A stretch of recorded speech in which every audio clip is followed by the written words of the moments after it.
Tomando o doutor Daniel Izone, né, como eu disse anteriormente, o doutor Daniel Vilela não pôde comparecer, ele teve um contratempo, foi chamado de urgente para atender uma emergência.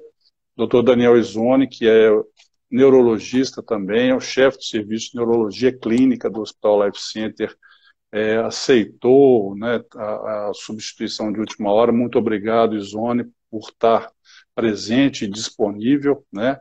Eu vinha colocando aqui que você é um grande parceiro aí no desenvolvimento e na implantação do pronto atendimento de neurologia clínica do Hospital Life Center, que foi um embrião aí para o nosso protocolo de AVC, que foi elaborado a várias mãos, tendo o Daniel Vilela como um grande parceiro aí nessa elaboração também, né? E agradecendo aqui a parceria da equipe da AMA-AVC, na pessoa da senhora Sandra Isida, na pessoa da senhora Elke Meire Ferreira, que tem feito um trabalho muito grande de divulgação dessa condição, dessa doença, né, e da importância da prevenção, da importância de medidas preventivas, né, cedendo, inclusive, um espaço aqui para que a gente possa fazer essa parceria, essa transmissão em parceria com a AMA-AVC, né. Então, gostaria de agradecer a presença de todas as pessoas que estão nos assistindo, né, nessa live, uma segunda-feira à noite, né? Muito obrigado pela presença de todos vocês. A gente espera que trazer informações novas, trazer conhecimento para que essa condição seja tratada em tempo hábil, além de aspectos preventivos que o Dr. Daniel Izone vai colocar aqui para nós, né? Então, por que falar do AVC numa época em que todos falam de coronavírus, né, da Covid-19? Então, o AVC é uma das principais causas de morte e de incapacidade no mundo, né? São cerca de 6 milhões de óbitos, 6 milhões e meio de óbitos anuais, e uma em cada 4 pessoas pode sofrer um AVC ao longo da vida, e é uma condição que não pode esperar. Então, se a gente leva conhecimento, se a gente leva algumas informações para as pessoas dos sinais e sintomas que podem sugerir um AVC e o que fazer quando isso acontece, a gente está contribuindo, a gente espera contribuir para reduzir o número de óbitos e o número de pacientes que ficam com sequelas motoras e, às vezes, sequelas bem graves ao longo da vida. Então, eu gostaria de começar aqui, passando a palavra para o Dr. Daniel. Durante essa live, nós vamos responder algumas perguntas que nos foram encaminhadas previamente por seguidores do Hospital Life Center e da AMA-AVC, e no decorrer também poderemos vir a responder questões colocadas pelo público que está assistindo. Caso não haja tempo da gente responder a todas as questões, a gente poderá responder posteriormente através dos nossos canais, das nossas redes sociais. Então, Daniel, queria que você começasse nos explicando o que é o AVC, né? O que constitui, como que ocorre o AVC, né? Muito obrigado mais uma vez e te passo a palavra. Claro, boa noite a todos, obrigado pela presença de todos aí. O AVC tem basicamente 2 tipos. Para a gente entender o que é o AVC, a gente tem que entender esses 2 tipos. O primeiro deles é quando há um entupimento, quando há uma obstrução de um dos vasinhos que a gente chama de artérias que levam sangue para o cérebro. Esse acaba gerando uma falta de sangue para o tecido cerebral, e a essa situação a gente dá o nome de AVC isquêmico, ou seja, entupiu o canudinho, o vasinho que leva sangue para o cérebro, falta sangue para o cérebro, oxigenação, a gente tem um AVC isquêmico. Este é o mais frequente deles, 85% de todos os AVCs no nosso dia a dia. Uma outra situação é a situação em que há um rompimento do vaso. O vaso arrebenta, estoura, vaza sangue dentro do cérebro. Esse é o AVC hemorrágico, né? São basicamente os 2 tipos que a gente tem na prática o isquêmico e o hemorrágico, 85% dos isquêmicos e 15% do hemorrágico. Tem uma situação em que há uma obstrução do vaso, um entupimento do vaso, falta sangue para o cérebro, mas o próprio organismo ou o tratamento implantado é capaz de reestabelecer a circulação. A gente consegue abrir o vasinho, o sangue volta a circular no cérebro, e a esse a gente dá o nome, então, de uma isquemia, porque faltou sangue, transitória. É o AVC, é o ataque isquêmico transitório, Zé Américo. Tá certo, tá ótimo, Daniel, muito obrigado. E me fala uma coisa, que o senhor Geraldo Mendes, a Gabriela Ornelas, o Cleudimar Brito, encaminharam perguntas para nós a respeito dos sinais e sintomas do AVC. Vamos falar mais um pouco do AVC isquêmico, né? Depois você pode citar também alguma coisa a respeito do AVC hemorrágico. Claro. Os sintomas mais frequentes, os mais comuns, são dificuldade na movimentação da face. Então, a face costuma entortar para um dos lados, né? Fica simétrica, um apagamento de um lado com um desvio para o outro lado, né? Uma dificuldade de fala. Então, a pessoa, às vezes, fica com a voz embolada, empastada, com os vozes tentando falar. Às vezes a fala fica de maneira incorreta, né? A pessoa quer falar alguma coisa, sai outra, ou não consegue se expressar adequadamente. E os déficits, as fraquezas que a gente fala, as dificuldades de movimentação. Então, habitualmente, os achados mais comuns são uma fraqueza, em geral, de um lado do corpo. A pessoa não consegue levantar o braço, não consegue movimentar aquele lado, né? Esses são os três mais comuns, são os que a gente vê com mais frequência. Agora, a gente tem outras apresentações também, por exemplo, déficits súbitos de visão, dificuldade de enxergar em um ou nos dois olhos, alterações de equilíbrio, alterações de sensibilidade. Então, a pessoa fica com um lado dormente, um lado adormecido ou perde a sensibilidade. A dor de cabeça não é um sintoma tão frequente no AVC, mas ela pode sim aparecer de uma maneira bem evidente aí, principalmente no AVC hemorrágico, né, no sangramento, quando a dor de cabeça costuma ser intensa, súbita, forte, acompanhada de um sintoma também destes que a gente citou aí acima, né? E a Fernanda de Lima Fraga, ela pergunta aqui se o estresse e nervosismo podem ocasionar o AVC.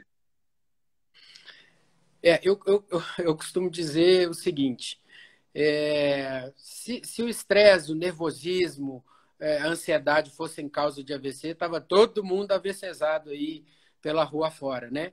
O que a gente sabe é que eles não são causas diretas, mas de alguma forma a pessoa estressada, ansiosa, cansada, deprimida, ela produz no corpo algumas substâncias que ao longo do tempo, repetidamente, podem aumentar o risco de se desenvolver um AVC. Então, elas têm uma participação aí indireta no processo, né? Não como causa direta, mas como uma causa a longo prazo indireta.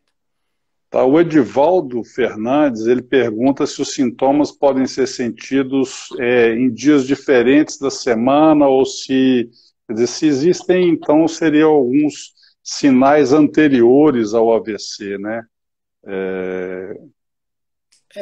Pergunta dele. E a Marieta Pereira, no mesmo sentido, desculpa te interromper, a Marieta Pereira também pergunta se acontece de repente ou tem algum sintoma que pode levar a perceber que o paciente está em risco. Marieta e Edivaldo, normalmente os sintomas do AVC, normalmente em quase todas as situações, com raríssimas situações, o quadro é súbito, ou seja, o paciente está bem e de repente aparece um sintoma. Né? O sintoma é súbito, não tinha nada e de repente aparece a dificuldade de fala, de movimentação, e da face, aqueles sintomas que a gente citou. Há alguns pacientes em que a gente pode ter um AVC pequeno num dia e depois o quadro evoluir para um quadro pior num outro dia, depois de 24 horas, 48 horas. Então, a gente pode ter sintomas menores num dia, mas sempre lembrando, sintomas súbitos e que podem ficar mais graves no dia seguinte. Então, você pode ter sintoma em 2 dias da semana, por exemplo, seria essa situação, né? Tá certo. E me fala uma coisa, tem algumas perguntas aqui, senhora Regina Capanema, por exemplo, pergunta se lapsos de memória podem ser sinais de AVC. Habitualmente não é uma apresentação comum, mas existe um tipo de AVC que pega a região da memória do cérebro, que pode cursar com um quadro súbito de dificuldade de memória. Então, aquele paciente subitamente perde a memória. É diferente daqueles pacientes que têm lapsos de memória, a memória melhora, depois um dia, outra semana lá na frente tem outro lapso de memória. Isso aí normalmente não é uma apresentação do AVC. Tá certo. E tem relação com doença familiar? Tem perguntas aqui também sobre relação com a hereditariedade, né? Se quem teve um familiar com AVC está mais sujeito a ter o AVC ou se é uma condição individual? Habitualmente, os fatores mais frequentes são do próprio indivíduo, né? A idade, os problemas de saúde que facilitam a ocorrência do AVC, então, a hipertensão, o diabetes, o tabagismo, o etilismo, são aí as causas mais frequentes. Doenças cardíacas também podem participar das causas de AVC. Agora, do ponto de vista hereditário, existem condições, por exemplo, distúrbios de coagulação. A pessoa tem lá no gene dela, no DNA, um distúrbio de coagulação específico numa determinada região do processo de coagulação. Esses, às vezes, podem ser herdados hereditariamente, né? Então, nessas situações aí, o risco familiar fica mais evidente. Me fala uma coisa, Daniel, o que que uma pessoa que detecta um familiar ou que percebe que está tendo algum desses sinais e sintomas deve fazer? De imediato, a recomendação liga para o SAMU ou liga para o serviço de ambulância mais rápido, né? Tem alguns convênios aí que tem um serviço de ambulância próprio, ou ligar para o SAMU e imediatamente referenciar esse paciente para um hospital grande, né? Por exemplo, o Life Center, a gente tem uma equipe, um serviço todo treinado de atendimento ao AVC. A coisa mais importante quanto mais rápido se chega ao hospital, mais rápido esse paciente é atendido, obviamente, e mais possibilidades de tratamento a gente tem, né? Quanto mais rápido chegar ao hospital, mais perspectiva a gente tem para esse paciente. Então, ao invés, por exemplo, de levar esse paciente para uma UPA, para um primeiro atendimento, o ideal é que já leve ele para um centro de referência o mais rápido possível. Nada de remédio para ser feito, nada de medicação, não dá o AS debaixo da língua. A gente não tem como diferenciar clinicamente o AVC isquêmico do hemorrágico. Então, isso também é acho que uma questão de umas perguntas aí. Não se deve medicar o paciente em absolutamente nada. Rapidamente, o mais rápido possível, levar esse paciente para o hospital. É a coisa mais importante no tratamento dele, chegar rápido ao hospital. E me fala uma coisa, dentro dos protocolos de atendimento, né, vamos falar agora sobre o atendimento quando o paciente chega ao hospital. Então, se o familiar detectou ali aquele quadro, o paciente, a pessoa amanheceu com algum desvio, com algum sinal, um sintoma, ou no decorrer do dia a família percebeu, chamou o serviço de emergência ou algum familiar pegou o carro e levou para o pronto atendimento, chegando lá, o que acontece? O que a gente faz? Né? Quais são as medidas que são tomadas? O Cleudimar Brito aqui pergunta qual é o melhor tempo de resposta para o paciente. Acho que já foi colocado, é o menor tempo possível, né? Isso. Então, mas chegando ao hospital, qual que é a importância de se chegar rapidamente ao hospital? Né? Claro. No AVC isquêmico, principalmente, a gente tem algumas medicações que podem ser feitas dentro das primeiras 4 horas e meia de tratamento. é um remédio que a gente consegue aplicar na veia e que tem a possibilidade de dissolver aquele entupimento lá na circulação. Óbvio, quanto mais rápido o remédio for feito, não é porque tem 4 horas e meia que eu vou esperar para ir para o hospital daqui a pouco. Quanto mais cedo se chega no hospital, principalmente dentro da primeira hora, os resultados são melhores, né? À medida que o tempo passa, a gente precisa de tratar mais pessoas para que se tenham resultados bons. Para que o resultado seja pleno, seja 100% aí, né? Então, assim, quanto mais cedo chegar ao hospital, mais rápido a gente pode fazer, dentro dessas primeiras 4 horas e meia, fazer a medicação que a gente tem, que é o nosso tratamento, que a gente chama de padrão ouro hoje, né? Uhum. Lá no Life Center, por exemplo, a gente tem uma equipe toda treinada, desde o porteiro, passando pela enfermagem, pelo médico, pela assessorista do elevador, na imagem. Então, o paciente chegou na portaria, na maior parte das vezes, a gente já identifica o diagnóstico, né? Já identifica a possibilidade de um AVC, ele é encaminhado para uma sala de urgência, o médico é acionado, as primeiras medidas de tratamento são adotadas, esse paciente vai rapidamente para um exame, que na maior parte das vezes é a tomografia. Em algumas situações, por exemplo, Zé Américo, que você citou, do paciente que acordou com o déficit, a gente não sabe que horas que ele passou mal, dormiu bem e acordou com a fraqueza, a gente às vezes precisa de uma ressonância, né?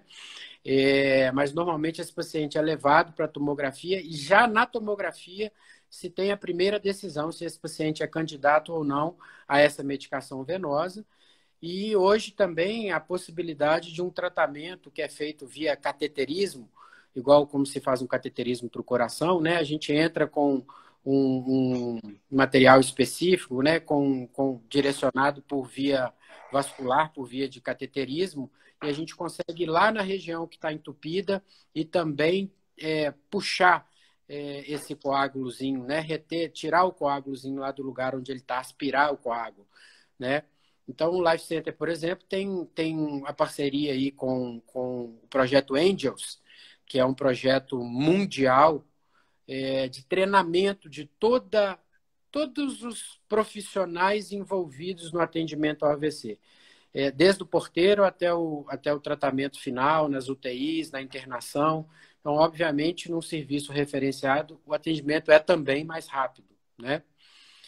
E agora, Zé América, a gente tem aí, em breve, um software novo, que é um software que é o que a gente tem de melhor, que amplia muito as possibilidades de tratamento, chama Rapid, né? Rapid, do inglês.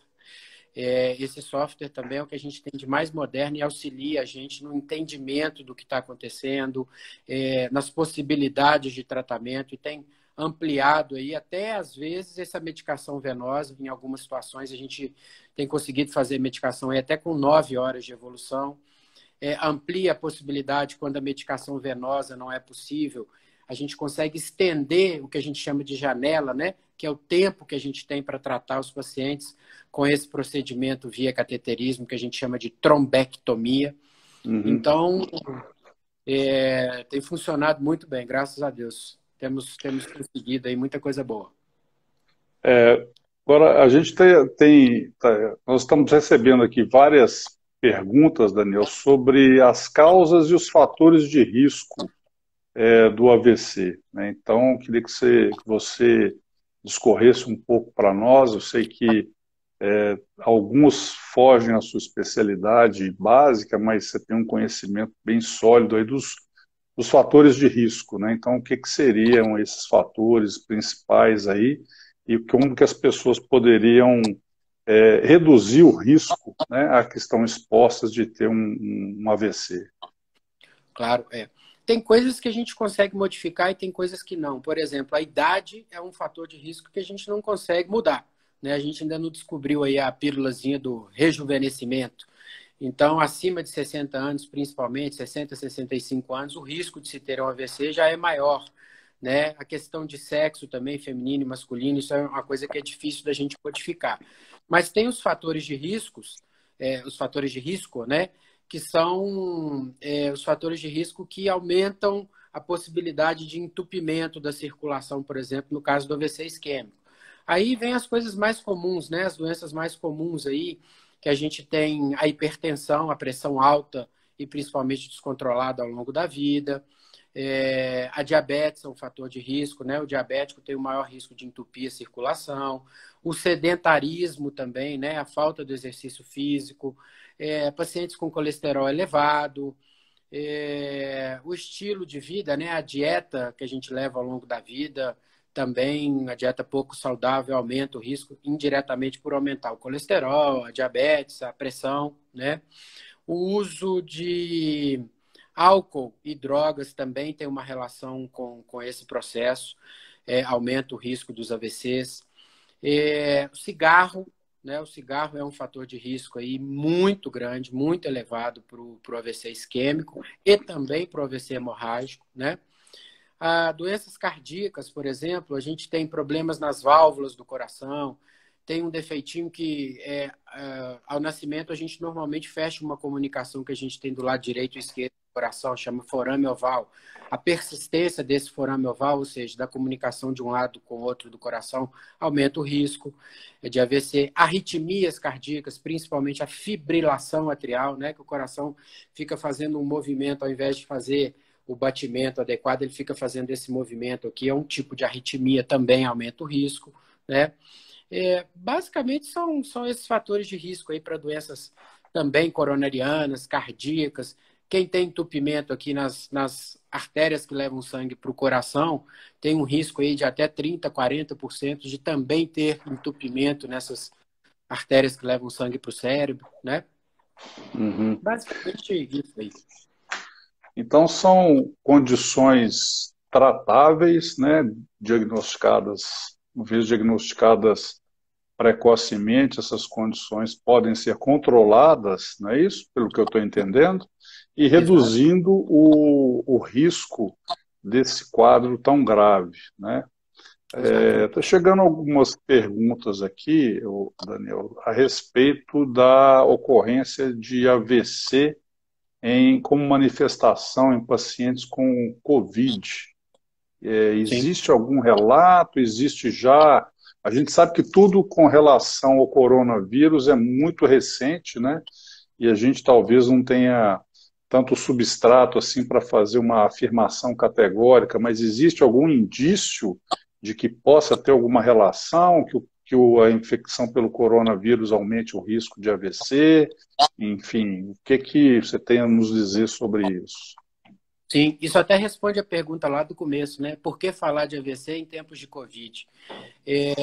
A literatura ainda é uma literatura recente, realmente, mas a gente já entendeu, Zé Américo, que tem uma relação direta, né? Os pacientes Covid positivos, os que estão com coronavírus, eles têm um risco aumentado de AVC. Principalmente AVC isquêmico, né? Entupimento da circulação, né? Entupir o vasinho que leva sangue para o cérebro. E, normalmente, os AVCs nesses pacientes pegam grandes vasos, esse vaso do pescoço aqui, que a gente chama de carótida, que leva sangue para essa região anterior e do meio do cérebro aqui. Então, costumam ser AVCs graves, né? E há também já descrição na literatura de pacientes com sangramento no cérebro também por causa da infecção do Covid. Então, parece haver uma relação nítida entre Covid e AVC, né? Isso, inclusive, aí no Life Center a gente já teve alguns pacientes com Covid e AVC, né, que foram tratados aí chegaram rápido no hospital, foram tratados de maneira eficiente e, graças a Deus, estão bem, né? Então, tem uma relação, sim, direta. Tá, tem algumas pessoas que entraram depois aqui na live e que estão perguntando, né, muito, e então nós em atenção a essas pessoas, eu vou pedir ao Daniel para repetir, né, os principais sintomas do AVC. Por favor, Daniel. Tá. Os 3 principais sintomas que a gente vai ver na prática o desvio da face, né? A face normalmente é o apagamento de um lado e o desvio da face para o outro lado, associado a uma dificuldade na linguagem, no falar. Então, a pessoa às vezes fica com... Eu até fiz esse exemplo, vou fazer de novo. Fica com a fala embolada, né? A gente pode ter a fala embolada. A gente pode ter uma fala sem sentido, desconexa, com palavras que não existem. Você pergunta uma coisa, o paciente responde outra. Então, esse desvio da face, a dificuldade no falar e principalmente a fraqueza, né? A fraqueza de um dos lados do corpo. Então, o paciente normalmente queixa que o braço ficou bobo, ficou fraco, ficou difícil de movimentar, ou não me obedeceu o braço ou a perna, né? Esses são os 3 sintomas principais. Uhum. Mas a gente pode ter uma série de outros sintomas. Então, por exemplo, a dor de cabeça súbita, explosiva, aguda, muito intensa, acompanhada de um sintoma neurológico aí, também uma possível apresentação. A gente pode ter tontura, um desequilíbrio súbito, incoordenação, né, motora, perda de equilíbrio, alteração de sensibilidade, às vezes de um lado do corpo, na face, no braço, na perna. São aí os sintomas mais frequentes de um AVC. Alteração visual também, né, que a gente já comentou, perda súbita da visão de um dos olhos ou até mesmo dos 2 olhos. O importante é a gente ter em mente o caráter súbito. Não tinha nada e, de repente, aparece um sintoma. Se você se deparar com esse paciente, lembre-se, isso pode ser um AVC, independente do sintoma, né, porque todo o cérebro pode ser afetado e o cérebro é muito rico aí em sintomas, o caráter súbito do processo, de repente aparecer um sintoma, é o que a gente vê no AVC habitualmente. Uhum. Tem uma pergunta aqui, Daniel, a Laísa perguntando se a amnésia global transitória é um sinal de AVC. Pois é, a amnésia global transitória, quando ela faz parte de um processo um pouco maior com outros sintomas neurológicos, então a pessoa tem uma dificuldade de memória e, ao mesmo tempo, um outro sintoma neurológico associado, é possível que ela faça parte, sim, de um AVC agudo, né? Agora, a amnésia global transitória isolada, sem outros sintomas, sem achados na ressonância específico, né? Normalmente o paciente com amnésia global transitória e AVC, ele vai ter sintomas, ele vai ter uma ressonância ou uma tomografia alterada em mais de uma região no cérebro. A amnésia global transitória sozinha, isolada, sem outros achados, sem outros sintomas, como a ressonância sem alteração, como a tomografia sem alteração, ela pode ter outras, apesar da gente não conhecer muito bem o que leva a amnésia global transitória, ela pode ter outras origens, né? Então, sua resposta é, pode fazer parte? Pode. O Gabriel Oliveira perguntou se existem exames que possam apontar o risco de ocorrência de AVC. Então, se além dos exames específicos para aquelas doenças que você já descreveu, que são fatores de risco, né, como arritmia cardíaca, como o forame oval patente, que são exames, seria um exame mais invasivo e tudo, se existe algum exame específico para detectar o risco de ocorrência de um AVC. É uma pergunta complicada, porque na realidade, profilaticamente, não tem nada que a gente possa, na prática, fazer para avaliar esse risco, né, de maneira objetiva. A gente junta a história do paciente, as doenças que ele tem de base, o estilo de vida que ele tem, e aí, às vezes, a gente indica, por exemplo, um estudo da circulação nos pacientes que já têm uma doença cardíaca, por exemplo, nos pacientes que são diabéticos, hipertensos. A gente pode indicar, às vezes, algum exame do ponto de vista de estudo da circulação cerebral para avaliar um pouco melhor esse risco, né? Mas, por exemplo, se você fizer uma tomografia, uma ressonância do cérebro para saber se um dia você vai ter AVC, sinto lhe informar que a gente não tem essa bolinha de cristal, né? Não tem como afirmar isso, né? E a Maria Emília Soares perguntou qual a relação entre a apneia do sono e AVC, se existe alguma relação entre essas duas condições. Oi, Maria Emília, boa pergunta. Sim. Existe sim, a apneia do sono, ela acaba também a médio e longo prazo gerando a produção, o não dormir adequadamente, o cérebro não descansar adequadamente, acaba gerando a médio e longo prazo a produção de uma série de substâncias que a gente chama de substâncias inflamatórias, o aumento do nível de corticoide, substâncias aí ligadas a... O organismo se sente agredido, produz substâncias, células de defesa, substâncias inflamatórias que a médio e longo prazo estão ligadas ao aumento de risco cardiovascular, aumentando o risco de infarto, de AVC. Então, há uma ligação direta entre uma coisa e outra, mas a médio e longo prazo. Tá ótimo. A relação, o Daniel, entre AVC e uso de anticoncepcionais orais? Mais uma pergunta aqui. Eu costumo dizer o seguinte, tem tanta mulher que usa anticoncepcional oral e nunca vai ter AVC ao longo da vida, né? Então, não dá para afirmar que o anticoncepcional ele é um fator de risco isolado para o AVC, não.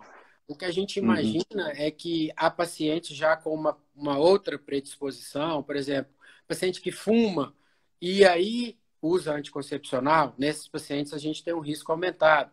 Pacientes que têm aqueles problemas que a gente conversou, né, de defeitos de coagulação, que podem ser hereditários ou até mesmo aparecerem isoladamente numa pessoa sem ter história familiar, associados ao anticoncepcional, também demonstrariam um risco um pouco maior de desenvolver AVC. Agora, só o anticoncepcional de maneira isolada, a gente não pode afirmar isso, não. Senão, grande parte das mulheres estavam AVCesadas, né? O Sérgio Freire, nosso amigo, está perguntando aqui quais orientações e cuidados para a prática de atividades físicas após tratamento de AVC. Obrigado, Sérgio. Boa pergunta. Tá bom, Sérgio, como vai? Tranquilo? Na realidade, isso depende, Sérgio, do tamanho do AVC e do tipo de AVC, né? O AVC isquêmico, em tese, se a gente tiver os fatores de risco controlados, quer dizer, o paciente teve um AVC e a hipertensão estava descontrolada, a glicose estava bagunçada, a base, né, a estrutura do paciente toda bagunçada, o risco continua alto. Então, a gente pede, pelo menos, para que ele controle a pressão, cuide da glicose e o mais rápido possível passe por uma reabilitação que o leve a um patamar capaz de fazer atividade física.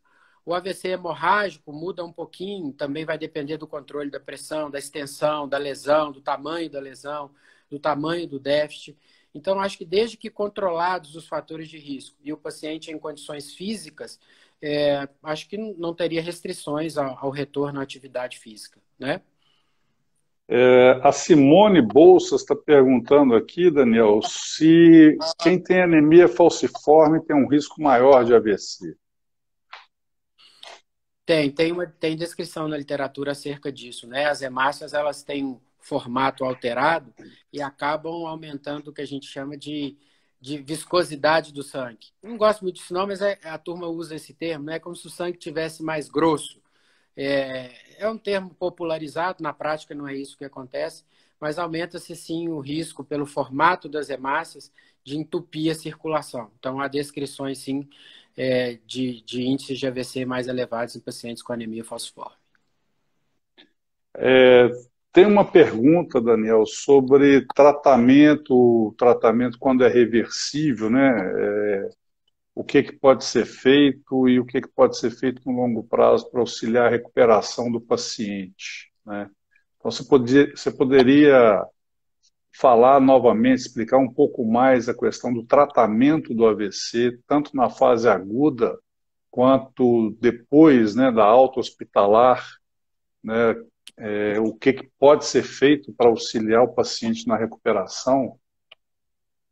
Tranquilo. A fase inicial do AVC é aquilo que eu disse e volto a repetir.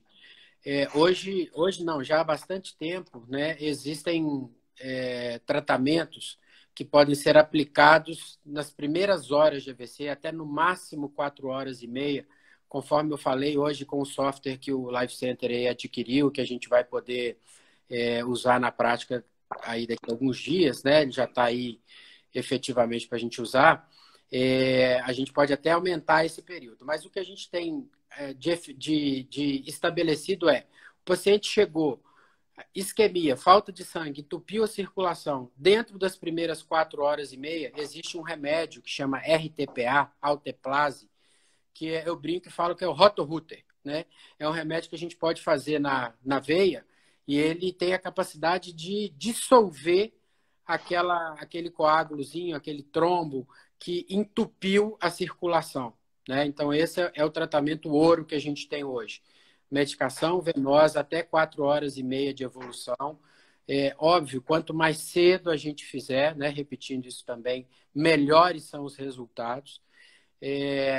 E associado a essa medicação, né, a parte química do desentupimento, com a alteplase, a gente tem hoje também a possibilidade de um tratamento que é um tratamento via endovascular, né, como se fosse um cateterismo. A gente passa lá os catéteres por dentro da circulação e a gente consegue ir até no vasinho que está entupido no cérebro e, de forma mecânica, aspirar, puxar, tirar esse entupimento, esse coágulo, né? A gente tem isso hoje estabelecido também até 6 horas de tratamento, mas também com esse software que a gente tem aí, a gente consegue muitas vezes estender esse período de tratamento até 24 horas. É o que a gente tem de melhor do ponto de vista de tratamento. Se o paciente chega fora disso, ou ele não é candidato a esses dois tratamentos, que são o desentupimento químico com a medicação ou o desentupimento mecânico, que por vezes são feitas de maneira associadas, né? Às vezes a gente faz as duas coisas no paciente, ele entra no protocolo de tratamento. Eu estou falando basicamente do AVC isquêmico, né, gente? Uhum. Ele entra no protocolo habitual, que é hidratação. Por quê? Porque o sorinho é um santo remédio nessa fase aguda, porque ele aumenta o volume de sangue, ele aumenta a quantidade de sangue, ajuda a aumentar um pouquinho também a pressão para levar sangue até o cérebro. Então, a gente, às vezes, com a hidratação, minimizar aquela área de sofrimento. O vasinho entupiu aqui, essa área vai sofrer, mas a gente tem outros pequenos vasinhos que levam sangue até aquela região e a gente, aumentando o volume de sangue, a gente consegue poupar muitas vezes aquela área. E a gente começa aí de maneira imediata com remédios que reduzem o risco de recorrência do AVC nos primeiros 90 dias.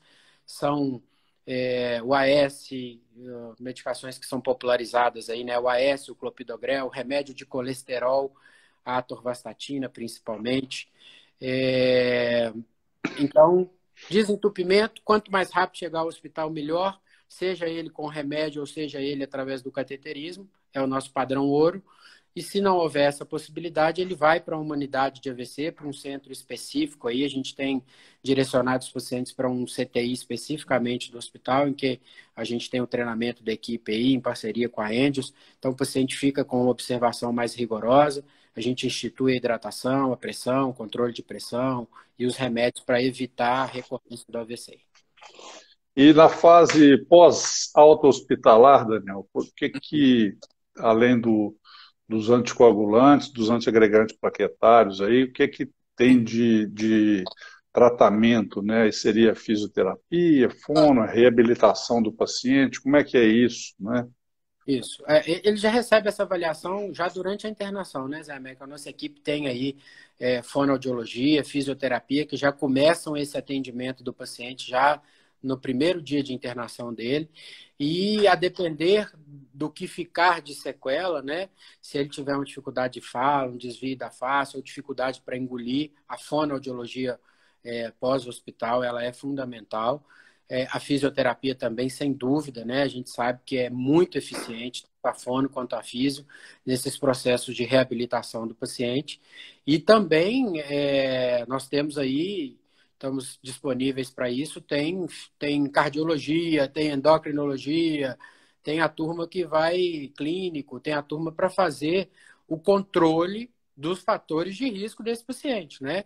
Então, o cardiologista cuidar da pressão, do colesterol, o endocrinologista cuidar da tireoide, cuidar da diabetes, o clínico geral também. Então, acho que extra-hospital, esses cuidados aí, para a gente reduzir o risco de evitar um novo AVC também são muito importantes, né? Inclusive, a nossa UTI é uma UTI cardio-neuro, né, Daniel? Convém lembrar isso, porque como as condições, tem uma associação muito grande, como o Daniel já colocou aqui, com doenças cardiovasculares, né, cardiológicas, durante a internação a gente já faz a avaliação e já encaminhamos aí o tratamento mais adequado para o paciente. Tem um seguidor aqui, o JWOW13, que ele pergunta, Daniel, qual AVC exige drenagem encefálica? Zé, desculpa, sua voz falhou, eu não escutei a pergunta. Qual AVC encefálica?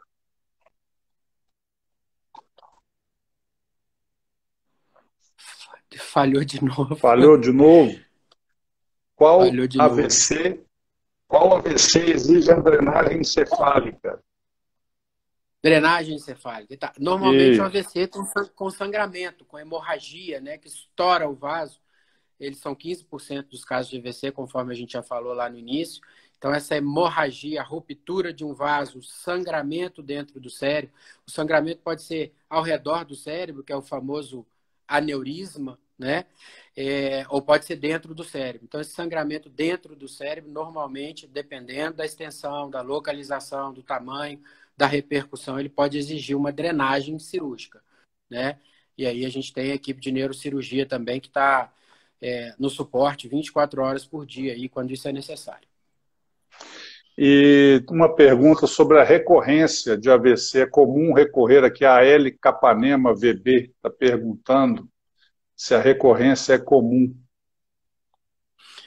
Hoje, no AVC isquêmico, como eu disse, é uma balança que a gente tem que controlar, né? Tomar os remédios adequadamente, controlar os fatores de risco, a gente diminui muito a chance de recorrência do AVC. Agora, se o paciente sai do hospital, não toma as medicações adequadamente, não controla a glicose, não para de fumar, não controla a pressão, o índice de recorrência é altíssimo, né? No AVC hemorrágico, também há chance de recorrência. Tem algumas doenças específicas que, às vezes, cursam com sangramentos repetitivos, independente daquilo que a gente faça, né, do ponto de vista de tratamento. Mas, normalmente, com o controle dos fatores de risco, esse conjunto que a gente conversou, né, dos fatores de risco para as doenças, a gente tem uma chance bastante reduzida do AVC recorrer. Tá ótimo. A gente já falou aqui dos tratamentos e tudo, algumas pessoas queixando aí que está travando, mas acho que aqui para mim não está, eu estou ouvindo bem, travou só um pouco, né? Vamos fazer agora algumas últimas perguntas, a gente já está caminhando aqui para o final da nossa live, né? Então, mais algumas perguntas. Existe algum medicamento preventivo, Daniel, além das doenças aí, que a gente já falou, do controle das doenças, né? Algum medicamento aí que as pessoas podem tomar preventivamente? Para quem nunca teve o AVC, não. Né? Para quem nunca teve AVC, é controlar as coisas. Então, o colesterol está alto, você toma um remédio de colesterol, a pressão está alta, controla a pressão, controla a diabetes, né? De certa forma, esses medicamentos, essas doenças controladas reduzem o risco da gente ter um AVC, né? Uhum. Mas, assim, para a pessoa que já teve um AVC, a gente tem aí medicações que são passíveis, sim, de serem introduzidas. Os antiagregantes, que é o AS, o clopidogrel, o remédio de colesterol, os anticoagulantes, né, que reduzem sim o risco de uma recorrência de um segundo evento. A gente chama de profilaxia, né, evitar que se tenha doença, profilaxia secundária, depois que você teve um primeiro evento. Agora, de profilaxia primária, quer dizer, evitar de se ter um AVC, controlar as doenças de base, controlar os fatores de risco. Teve uma pergunta a respeito se o protocolo funciona 24 horas por dia, 7 dias por semana. A resposta é sim. O nosso protocolo funciona 24 horas por dia, 7 dias por semana, com uma equipe de neurologistas clínicos presentes no nosso pronto atendimento ou disponíveis para chegar rapidamente durante a madrugada. Em 15, 20 minutos eles estão no hospital, né? E uma equipe de neuroradiologia intervencionista para fazer aquele tratamento que o Daniel citou aqui, que é extrair o trombo de dentro da artéria trombosada, e se tiver indicação também chegam rapidamente ao ao Hospital Life Center. Então, hoje a gente está bem tranquilo, não seria de outra forma, não faríamos uma live sobre esse tema se a gente não tivesse plena segurança de que o nosso protocolo tem funcionado e funcionado muito bem. Eu gostaria aqui de agradecer a todas as pessoas que estiveram conosco durante essa live, foram quase uma hora aqui a gente conversando sobre AVC. Queria agradecer muito ao Daniel Izoni por ter atendido a um chamado literalmente de última hora, porque o Daniel Vilela provavelmente está atendendo algum AVC nesse momento, né? Então, muito obrigado a todos, viu? E o que a gente deixou de conversar, e se tiver alguma pergunta ficado para trás, nós teremos prazer em responder na nossa rede social. Muito obrigado a todos, tenham uma boa noite, muito obrigado, Daniel. Obrigado à nossa equipe de apoio de marketing, obrigado à equipe da AMA AVC pela parceria conosco. Tenham todos uma boa noite, fiquem bem, fiquem em casa, com saúde. Se for sair, use máscara, se cuidem. Um grande abraço a todos. Tchau, gente, boa noite. Tchau, boa noite.